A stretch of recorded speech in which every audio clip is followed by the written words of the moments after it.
Welcome to Creators by Moonlight, real conversations with content creators. Willow Osborne is a musician from Pigeon Forge, Tennessee. At age 3, she decided the banjo would be her life's work, and she continues that work nearly 20 years later. In this interview, she talks about her life as a child performer, being featured in an IMAX movie, and life as an independent music artist.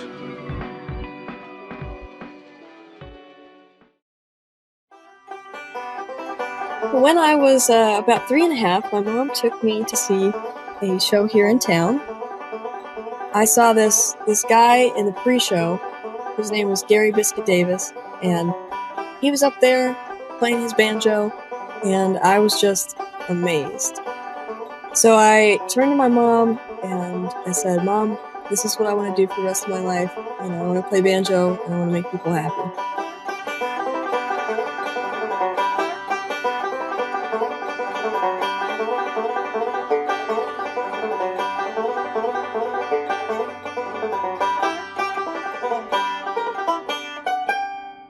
I am from Pigeon Forge, Tennessee. I was originally born in Huntsville, Alabama, but we moved up here when I was about 4, so all the memories I really have of growing up are in the hills of Tennessee. Pigeon Forge is kind of set right at the foothills of the entrance to the Great Smoky Mountains National Park. So it's about 20 minutes from my camper, and I can just go anytime I want and sit up there in the mountains and listen to the birds and play some banjo, and it's so soothing and relaxing, and I love it. I absolutely feel a connection to the land when I play. I think that there is nothing more powerful than going out in the hills here and playing music and singing, because truly that is just that is being in tune. In a sense, that's a music pun, but that's being in tune with the world around you. I think there's a beautiful connection between music and healing, and I think that nature also has that same effect, especially here. You can go up into the mountains and just sit there and feel the ground and just sit there with your instrument and be inspired by the birds moving around, or the trees blowing in the wind and the leaves rustling, or hearing little squirrels. And it just reminds you that no matter what's going on in the world or in your life, you're part of this beautiful thing. You can just sit down for a moment, relax, play your banjo, and just feel okay. So my childhood was definitely unlike any others, I would say. I picked up the banjo when I was 4. I said, "Mom, this is what I want to do for the rest of my life. I want to play banjo and I want to make people happy." And so for my 4th birthday, she was going to try and buy me a toy banjo, because, when your kid is that young, you're not sure if they really want to do that, or if, it's just kind of a passing phase. So she went to all these different shops, couldn't find one. The last one that she went to said, this guy there said, "Don't buy her a toy, buy the real thing, and I'll teach her." And it turns out that was Gary Biscuit Davis, the guy that I had seen playing and who inspired me. It also turns out that he is the 5-time international banjo champion and was Dolly Parton's band leader for years and produced her albums. He was just absolutely incredible. And so he started teaching me on my 4th birthday. My first lesson was on my birthday, and he's been teaching me ever since, and he never ceases to amaze me. Being mentored by Gary Biscuit Davis really was the most inspiring thing in my life, because it was something that, I'd go to class every week, and every week I was inspired by Biscuit, and he was so patient with me and so kind, and, no matter how many times I messed up, he would just continue trying to help me. And I think really what made the difference was because he believed in me. And having someone that believes in you really makes all the difference, especially when you're at such a young age. And I can't imagine teaching a 4-year-old. I think that I was probably pretty well behaved, but I still cannot believe the patience that would take. my mom, I always tell this story because I love this, that she would actually give me M&Ms if I practiced well for an hour. And if I did good, she'd feed me M&Ms. And, I tell my students that, if you're having trouble, getting through this song or this lick, just give yourself some M&Ms after you do it right. And that'll be good motivation. Her talent for playing the banjo at such a young age allowed Willow to pursue a career as a child performer in the various country music shows of southeastern Tennessee. Pigeon Forge is beautiful. It is a tourist area because of the Great Smoky Mountains, obviously, and Dollywood, Dollywood theme park, which is huge and amazing, and actually was where I got my start performing at 8. I was in 3 of their shows, Babes in Toyland, Chicanehay, and 'Twas the Night Before Christmas, where I sang and danced a little bit and primarily acted. I was homeschooled, which allowed me to perform every night, which I loved.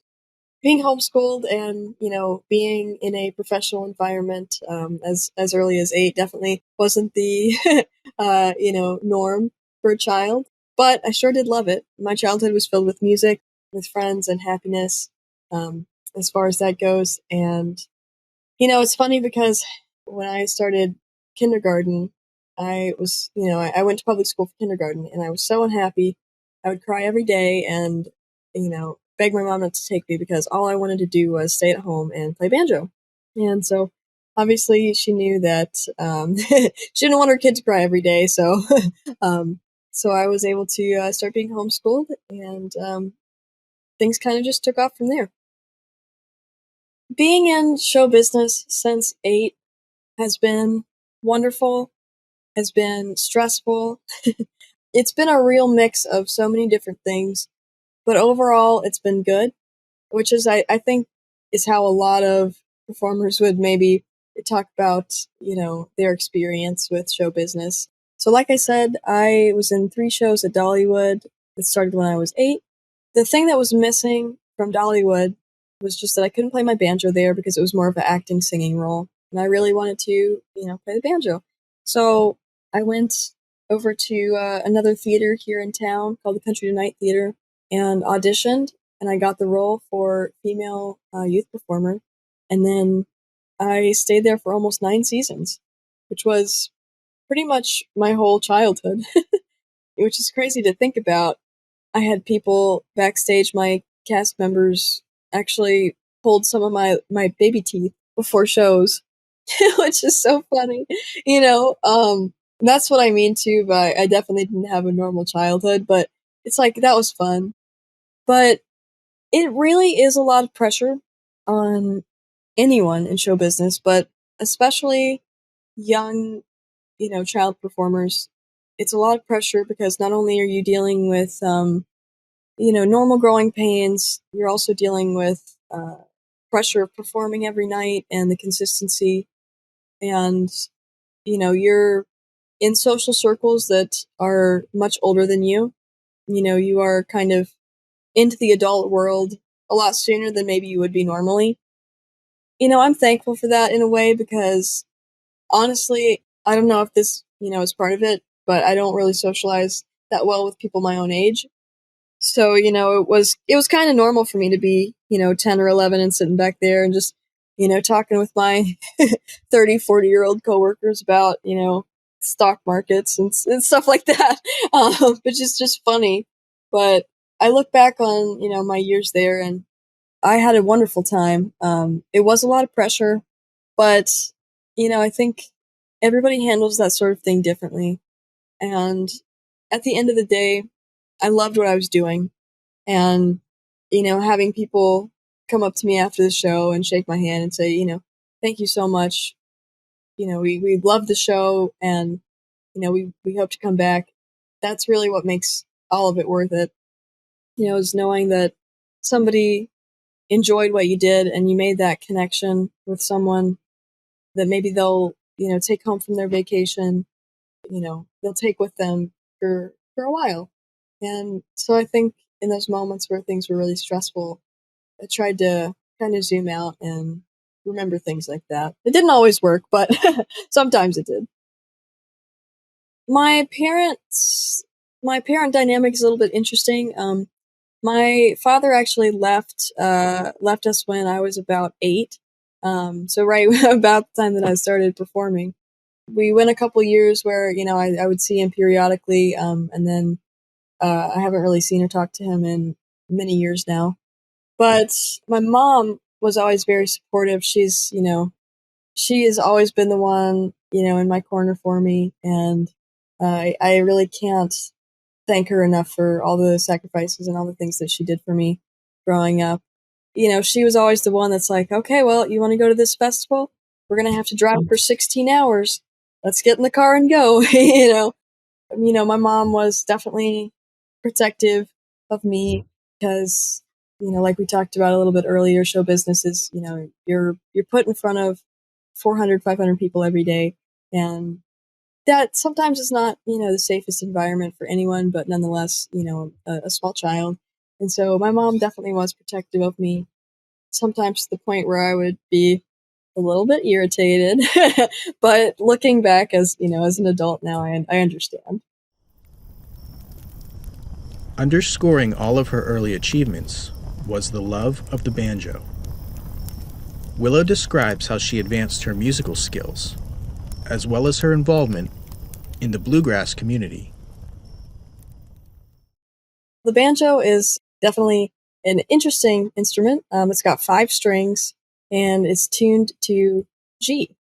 Now, the banjo looks a little bit interesting, when you first look at it, because it's got, traditionally it's got a big, round, white, flat surface, which is the head of the banjo. Then from there, it's kind of funny because, on a guitar, right, you would look at the headstock, which is the top part of the instrument where the tuning pegs are, and all the tuning pegs are there. But with the 5-string banjo, the 5th string actually begins on the 5th fret. So it's kind of peculiar to look at if you're not used to it, because you have 4 tuning pegs on the top, and then you have this lone 5th peg on the side of your neck. But the banjo is quite an amazing instrument. It's rich in history, especially in bluegrass and folk, and truly so many other genres.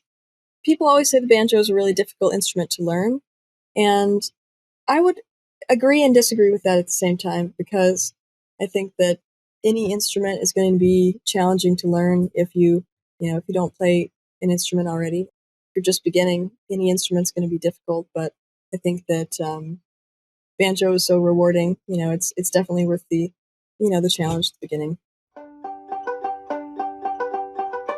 I play the 3-finger Scruggs style. With the Scruggs 3-finger style, you are, traditionally probably planting your pinky or your ring finger or both down onto the head near the bridge, and then you have metal finger picks on your middle finger, your index, and then your thumb, and you'll play with those 3 fingers. Which is kind of like the how it's called, the 3-finger style. And then with clawhammer, you actually don't wear picks, and it's kind of more of a, this might not be the best way to describe it, but it's more of a strumming kind of pattern. I would love to learn clawhammer eventually. It's just something that I spent so much time working on Scruggs style, throughout the years, that it never really occurred to me, hey, I should learn clawhammer. But I think that's going to be an endeavor for me in the next year, because in the last 6 months I've been exposed to a lot of really good clawhammer banjo, even just at festivals, and I really have gained a new respect for it. I never disliked it. I hadn't listened to enough clawhammer banjo to really understand and get a good feel for it, but I love it. My music, I would say, is now kind of all over the place. Definitely still rooted in bluegrass. Bluegrass is, the best way I can describe it, I think, is a traditional sound of a string band and a good story. All around a good time. It's either all around a good time or a high lonesome sound. Which is, for anybody listening that plays bluegrass, you'll definitely get that. But also, I love all genres of music, and I'm starting to branch out into, more folk and Americano and different subgenres like that.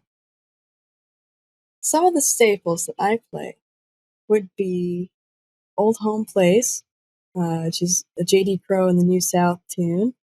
J.D. Crowe, he actually passed away a couple months ago, but he was one of the pioneering banjo players. He was absolutely incredible. I actually had the honor of playing on stage with him a couple times and getting my picture taken with him. He was an incredible man, and I think it's so funny because I was at Bean Blossom Bluegrass Festival one year, and I was waiting backstage because they said, "Oh yeah, JD's going to be back here in a minute." So they said, just wait back here, and we'll get your picture taken with him. So I was waiting, and I was maybe 12 or 13, and here comes my banjo hero walking in, and he's looking at his phone, and he's just like, I just get these spam calls all the time. Do you know how to fix this?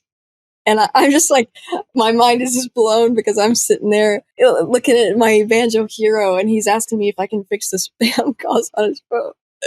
Oh my goodness, it was so funny. So, I love to play Old Home Place, because it's definitely reminiscent of him, and I would say it's one of his most popular tunes. It's one that you play and people think, oh, that's a J.D. Crowe tune. Another few staples that I like to play, when I do sets and shows are some of my original tunes. I'm going to have one that's actually releasing pretty soon, and it's called Daybreak. And Daybreak is a song that I wrote. It was just, it was last year, and I was just kind of sitting on my bed, and I was thinking about, the state of the world, and I just thought, everybody needs a little bit more hope right now. And so I sat down, and kind of my method for writing songs is I'll usually write lyrics before music. Not always, but that's usually what comes to me first. So I sat down and I wrote, what I hope to be an inspiring song to people about just knowing that no matter what happens, there's going to be another sunrise. There's going to be more blue skies, and it's going to be okay. Hopefully that song will help people who are struggling, because it's definitely one that I can relate to, and I think anybody can relate to, and I think the world needs more hopeful songs. I felt very welcomed by most of the people in bluegrass community. I think that the bluegrass community is very loving and considerate most of the time. There were some instances at festivals where it was a little hard for me to break into jam circles or to be taken seriously, because I'm a small girl that's people would always say, "Oh, the banjo's bigger than you are," And I actually, I always hated that, but then once I got older and looked back at pictures, I thought, you know what, they were actually kind of right. But I definitely did experience sometimes just not being taken seriously, because I was, a small girl playing the banjo, and it was kind of like, oh yeah, well, she probably knows a song or something like that. But it's like, well, I've worked really hard on this, and that's why I think it's really heartwarming to see. We went to a festival a couple weeks ago. I saw a lot of kids there, and they were being treated as equals, and no matter how they played, they were still welcomed into all the jam circles, and I thought that was just really a wonderful thing to see. I think that you can be born with, a love for music, and, you can have it in your blood, but also I do think that it's something that you can, decide that you want to do later on in life and pick it up. For me personally, it was never a choice for me. I can't ever remember a time where I didn't play the banjo. I can't ever even remember, choosing the banjo. That's what I wanted to do, and I can't imagine doing anything else for the rest of my life. And, I think that there's a difference too between, people that play as a passion and people that play as a hobby, and both are fine. But I think that, for me, it's definitely my passion in life. And, nothing is more inspiring to me than playing music. Nothing is more healing to me than playing music. I think that there was really no choice for me whether I wanted to play music or not. But that being said, I think that there are so many wonderful musicians that, didn't realize that they loved music until later on in their life, and, just were able to uncover that passion and desire to play and, go forth and do wonderful things. Because of her hard work, Willow was able to garner various sponsorships that allowed her to continue advancing her craft. When I was 4, the banjo that I got was a travel size, so kind of like a mini, and it has been worn out. It actually has stickers around the outside of it because, once again, the reward system for me. When I would complete a good lesson or good song or do something really good, my teacher would give me a sticker. And so I'm still missing one sticker. I'm not upset about it, but I do think about it sometimes. So then after that banjo, a couple years later, I moved on to a Recording King, which is my first big girl banjo.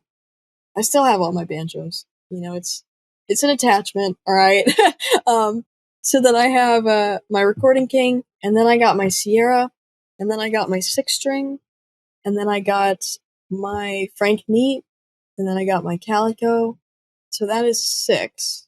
And then I have some really old kind of I don't know exactly what the name is for them, but they're very small banjos that were actually my great grandmother's, and they're not playable, but if you count those, I've got 8, and then I've got a mandolin and 3 guitars, and I got quite a few. I had quite a few instruments. So I was sponsored by Deering Banjos, I believe when I was 11 or 12. So that was my first sponsorship. I was obviously pretty young, and it kind of just blew my mind that that they would want to sponsor me, with their banjos, because Deering's a really awesome, notable name. I have a Deering Sierra. That was my first banjo from them. And then I got a Deering 6-string. And then now the banjo that I play all the time, which is my main banjo, is the Deering Calico, with the clear head instead of a frosted head, which is just a little modification that I made. I mean, I can't even express how excited I was just being able to open the cases to those banjos the first time. They had engraved my name, in the inlay on one of the frets, and it was just so cool. And it was like, okay, well, you know what? Practicing is hard, but this has made it worth it. And then a couple years later, I was sponsored by GHS Strings, which is really just a really famous string company. I play the I play the JD Crow PF 135 studio set, which, talking about how JD was my hero. So I play I play a signature set of strings. Strings are something that people don't take into account for how much they cost, and especially if you're playing a lot. You definitely want to have fresh strings on because it makes it easier to play. You sound better, and especially if you're playing gigs that you're getting paid for, you definitely want to sound good. When I was playing at Country Tonight, every night, I would probably change my strings once or twice a week. It was just really helpful to be able to have that sponsorship, and that helped definitely financially to be able to save money, because I would have been spending, 20 bucks a week on strings. And, when you're young and you're in school, and also, you're traveling to different festivals and things like that, you definitely try to save money wherever you can.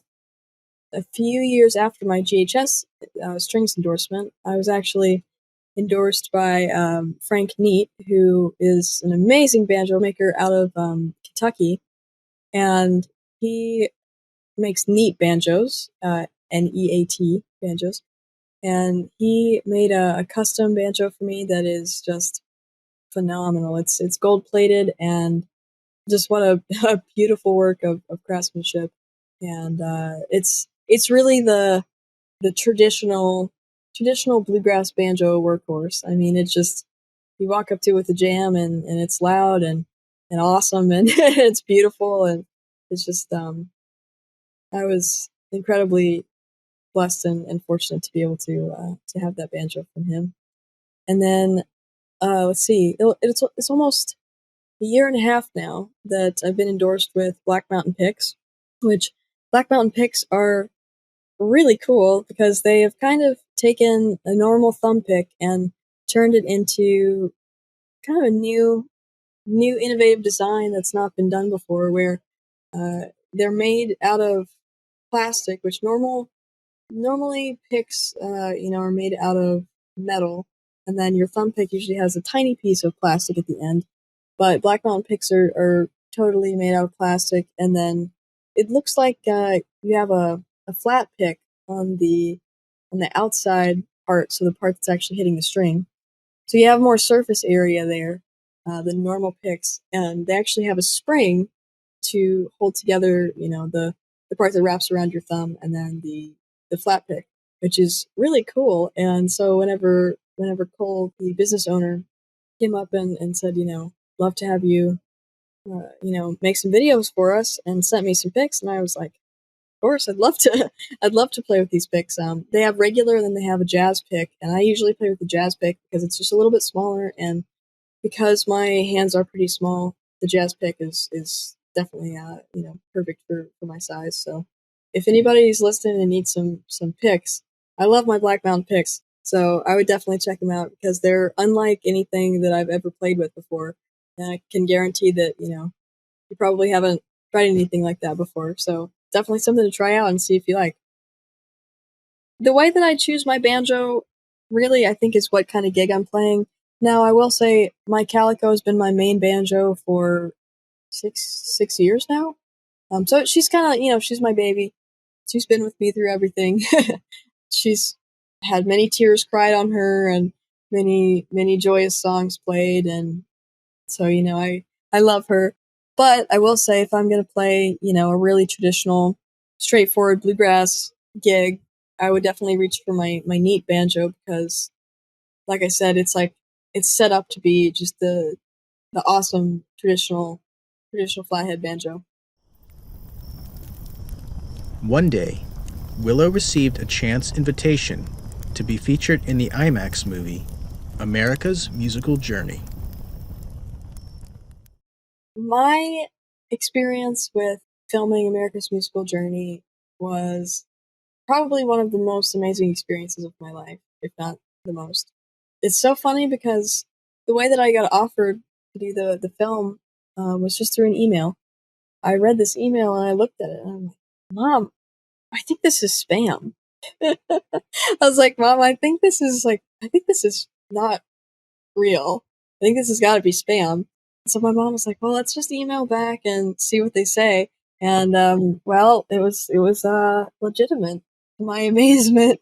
And it was funny because it was just kind of like they'd found me through YouTube, and they were going to be filming in Nashville in like a month. And so not a lot of time to kind of mentally prepare yourself. And I was 16 at the time, still pretty young. In my head, at 16, I was like, oh yeah, I'm an adult, but looking back, it's like I was still pretty young. I'm not sure why they chose me when there's a million really awesome, better than me banjo players in Tennessee, but I hope that what they saw was someone that was really passionate and loved music and wanted to help further the love of music, which America's Musical Journey is kind of showing how music spread throughout the United States, and just a continuation of music's growth. And hopefully they saw someone that wanted to help expand the growth of music and the love of music. So hopefully that's why they chose me. I don't know why exactly, but that's the best thing I can think of. We traveled to Nashville and we filmed for about 4 days. We had the chance to go and record in the Blackbird studio, which was a really, really cool experience. And I can just remember I was going to record the soundtrack for, a song on the soundtrack, and I remember going outside out of the studio and just kind of having a mental breakdown of being like, oh my gosh, I don't know if I can do this. And just kind of like practicing what I needed to play over and over and over. And just thinking like, okay, well, you're here, you have to do this. So you gotta suck it up, Willow. And so I went inside, and it was just really cool.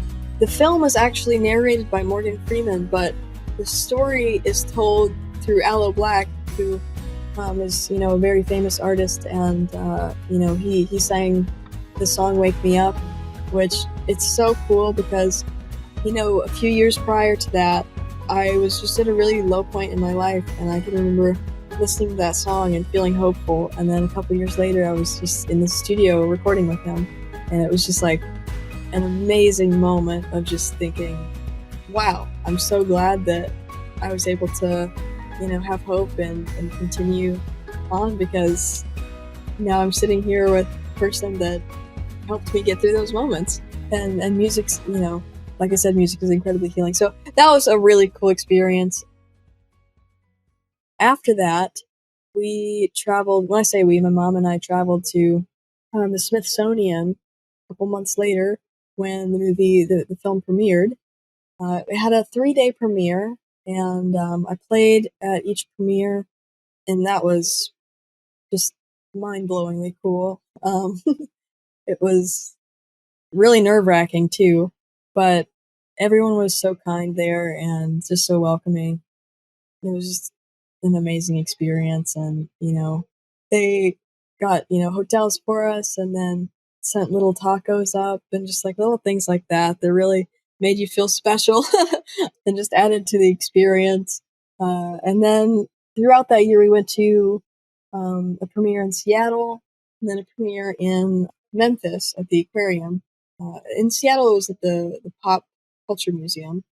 But I mean, just truly, what an amazing, life-changing experience, and I just will always be so grateful for it. You can watch America's Musical Journey. It is still premiering in different IMAX theaters across the world, but also you can view it on Amazon and YouTube, I believe, actually.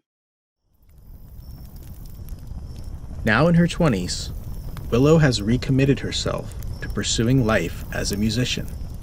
She currently focuses her efforts on touring, promotion, and teaching others.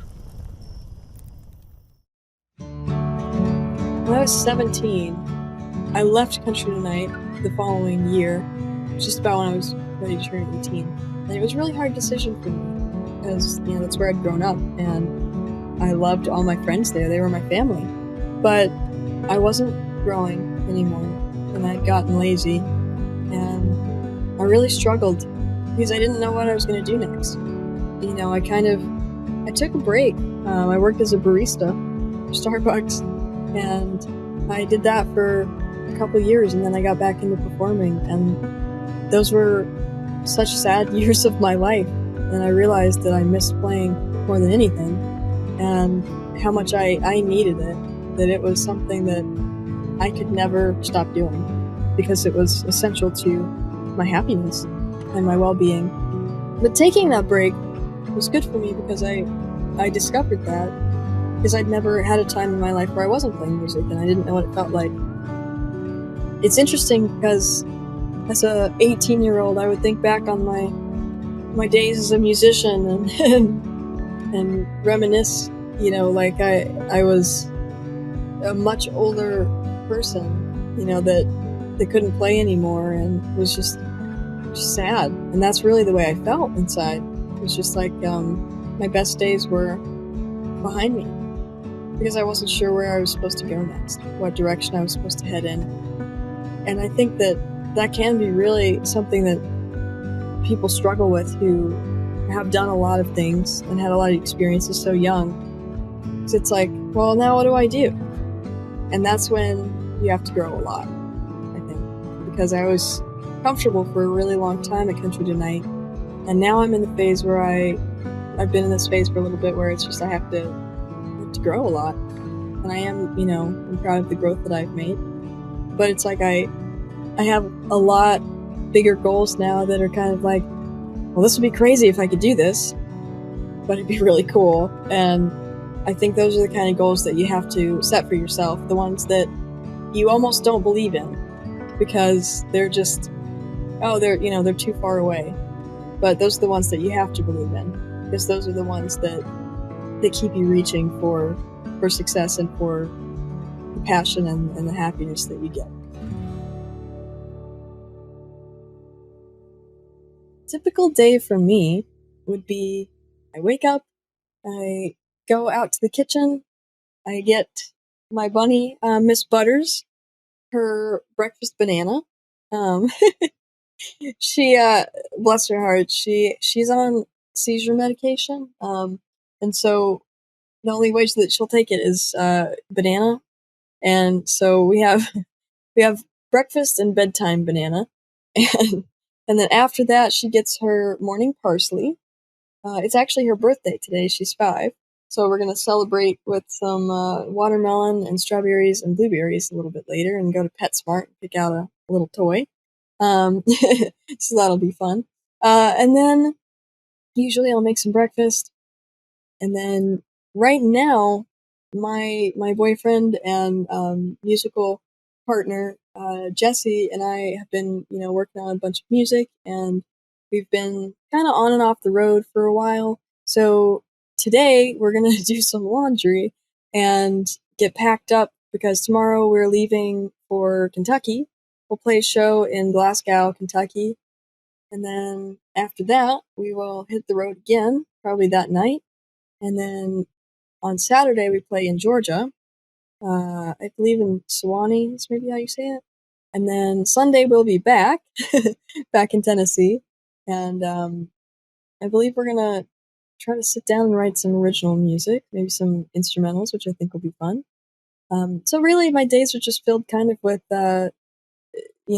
taking care of Miss Butters, playing music with Jesse and solo as well. And then kind of the mundane things of life, But I will say, we just finished watching Avatar, The Last Airbender, which was my first time ever seeing that.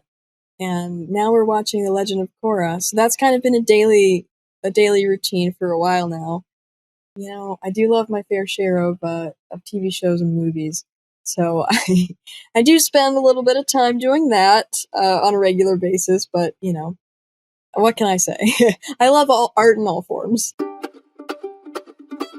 It's interesting. The last, 6 months, I think I've been to about 15 different states, which has been the most I've been to in that short of a time period, which was really fun.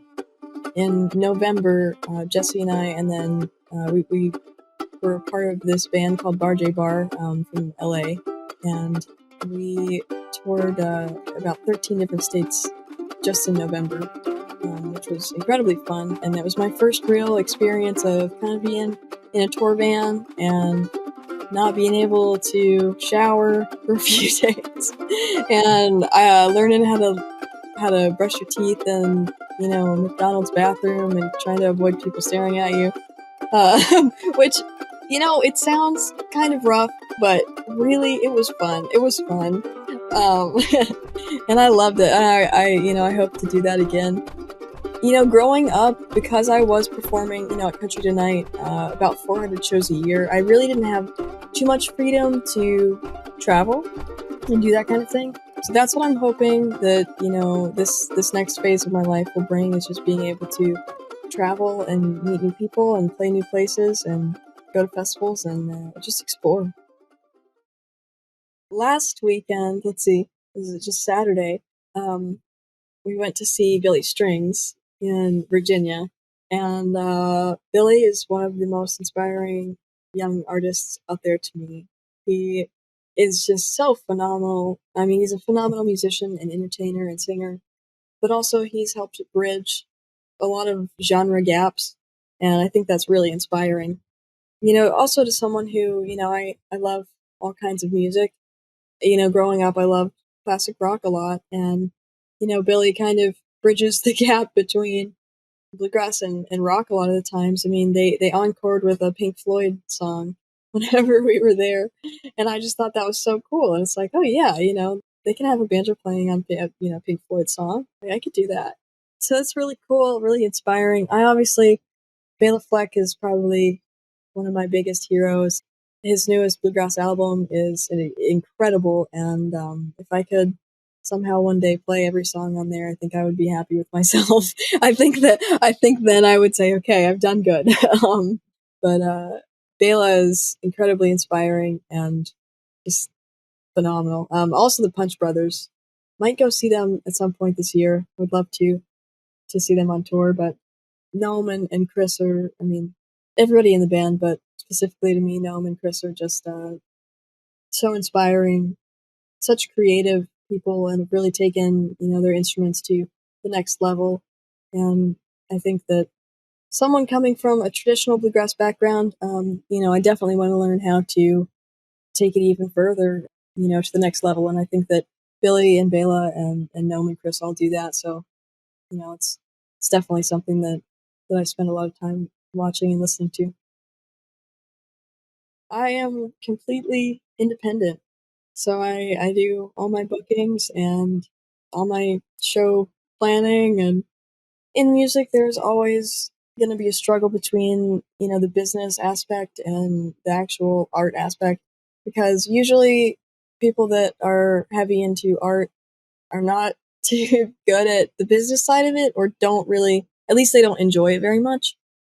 You know, it is definitely a worry, but I think that it's just something that you have to kind of muster through, because you have to run a business as well. Unfortunately, you have to know how to run a business and run social media to make it as an artist today. I definitely, I'm one that I don't like technology. I don't like doing things on the internet, but unfortunately, that's just something that I have to, make a cup of coffee or some tea and breakfast and sit down and be like, okay, I'm going to spend the next hour working on this, and this just has to be done. You just kind of have to look at it as something that's like, I got to do this. Hey everybody, welcome back to another basic banjo lesson with Willow. This week we're going to work on one of my favorites. I actually had a YouTube channel from a very young age. I believe that my YouTube channel was started in 2011. It's funny, what really made it grow was this video of me playing Foggy Mountain Breakdown, and I believe I was just 12 in the video. And it's got about 12 million views now. It kind of went viral, which is really cool. And it definitely helped my channel to grow, and still helps it grow each month, which is really cool. But you know, I think that as far as my basic banjo lessons that I have on my channel, I think that it can be really discouraging for someone, trying to just pick up their banjo, and they're like looking around online, and everything that they find is either tablature that they don't read yet, or lessons that are, made for people that have been playing for a year or two, kind of more intermediate lessons.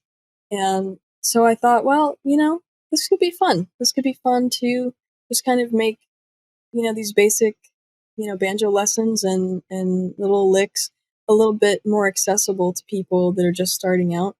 And, I think that I've also learned quite a bit from teaching as well. And that's kind of extended into, teaching on lesson pace now. Honestly, teaching is so fun. I had this moment last week that one of my students has been working on Cripple Creek for a couple months, and we really dove into it as far as, just nitty gritty details, and also working on the backup so that he could play it, in jams and back people up too. And last week I said, I think we're good on this one. I think that this is good. I think that we can move on. I think, we'll come back to it in a couple weeks and see, because that's the real test. But I said, I think this is good, and it just made me feel so happy and excited that he had perfected the song that we've been working on. So it's really, I think, rewarding for both parties to to be able to give lessons. And like I said, I've learned a lot from just setting out my camera and trying to explain what I'm doing to, to someone, because I've realized that I've realized through teaching that sometimes I just play and I don't really understand, like, oh, what am I actually doing here? So having to explain it and break it down to someone has made me aware of, a lot of different things that I do in my playing, and that's really cool. I love seeing comments that say, I can't wait to get my banjo out after work and try this one out, or you know, maybe I'll come back to this one after I work on part one. So I like to break songs up into two parts because I think that makes it a little bit more easy to digest too. Because I think that's another thing where it can be completely overwhelming for someone that's just picked up a banjo for the first time to look at a 10-minute or 15-minute video and just think, I don't know if I can, sit through this and understand it all. So I think that when you break it up into smaller pieces, it makes it a little bit more digestible, and it's easier to sit down and think, okay, well, this is a 5-minute lesson, so I can sit down and I can work on this. And if I don't have it, it's 5 minutes. I can just rewind and do it over. But it's really nice to see people having fun and playing and getting out their banjos. And really, that's the whole goal of doing the lessons on YouTube, is just to encourage people to play more. In 2022, I plan to expand, my YouTube community. Hopefully, publish a lot more videos and banjo lessons. I'm going to be recording. Like I said, I'm going to be, publishing my single Daybreak soon, and then I hope to release a banjo album later this year. That'd be really cool.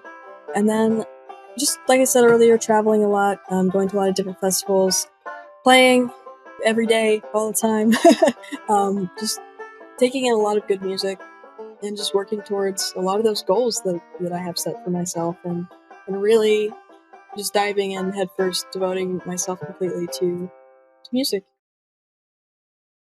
The advice that I would give to struggling musicians or to banjo players, us banjo players are always struggling, but I would just say, don't give up. Continue to believe in yourself.